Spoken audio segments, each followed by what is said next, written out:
is Massey, as mentioned before in the introductory video, and for my vlog today I'll be talking about how environmental racism and environmental justice are linked very heavily with our issue of contamination of Native American water sources.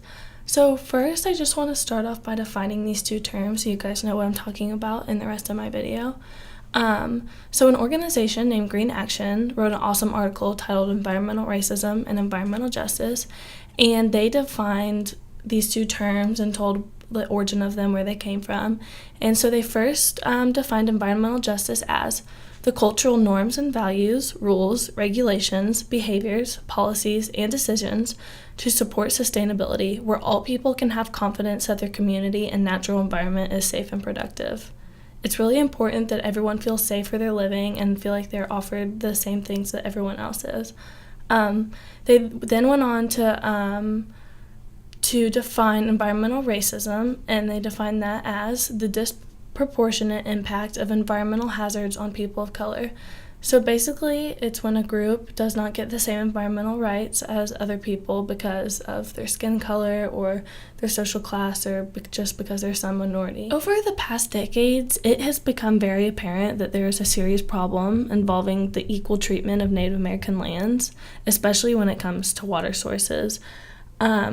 Some big tribes that were affected or have been affected over the past decades is Navajo Nation and the Crow tribe. And my other group members are going to touch on those, so I'm going to focus on the construction of the Dakota Access Pipeline. And that has a lot to do with environmental racism and environmental justice, so I'm going to touch on that for a good portion of my video.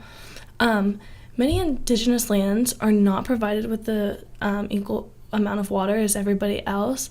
The federal government already reserves a small amount of water for Native American lands, and so the water that they have left is very important to them.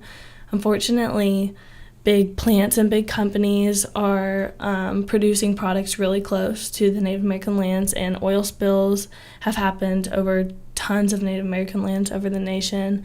They also construct roads through Native American lands for product distribution, and often dump their toxic waste. A really good article by Susan Kohler, and it was titled How Environmental Racism Affects Indigenous Communities Around the USA. And so he wrote this article pretty much describing the Dakota Access Pipeline and the tribe, the Sioux tribe, or the Standing Rock tribe. Those are the people who live there, and he was just describing their struggles. He explains how this tribe has been in constant battle with the construction of the Dakota Access Pipeline for at least a decade now.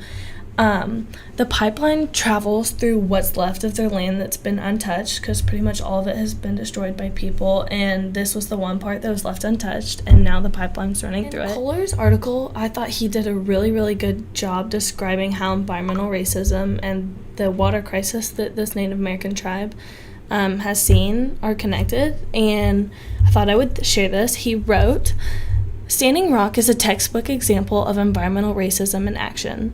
The reason that the pipeline traveled through indigenous lands specifically is because the residents of major white cities, such as Bismarck, petitioned for the Dakota Access Pipeline to be built away from their homes due to safety concerns," and he put in quotes, "they won."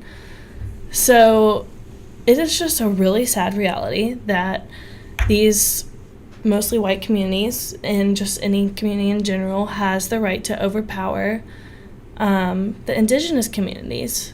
And that is a key example of environmental racism. Fortunately, most Native American tribes across the nation are not only discriminated against by communities and neighborhoods around them, they're also discriminated against by local governments, federal governments, just all the governments. They don't get the same justice that everyone else does, and that's really sad.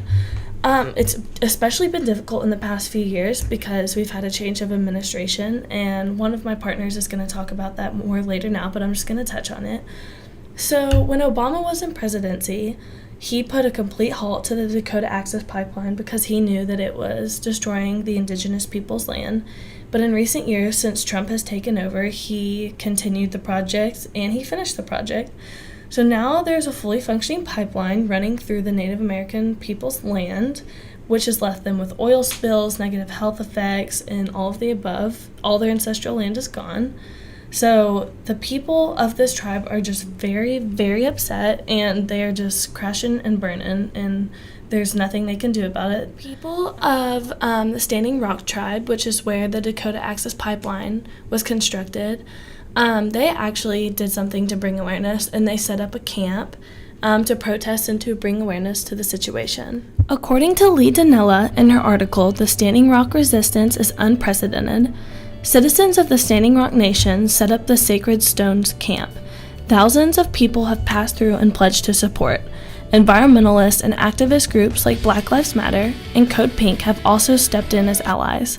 Camps like these are seen all over the nation, and they're hoping to bring awareness and educate people about the discrimination that the Native American people are facing.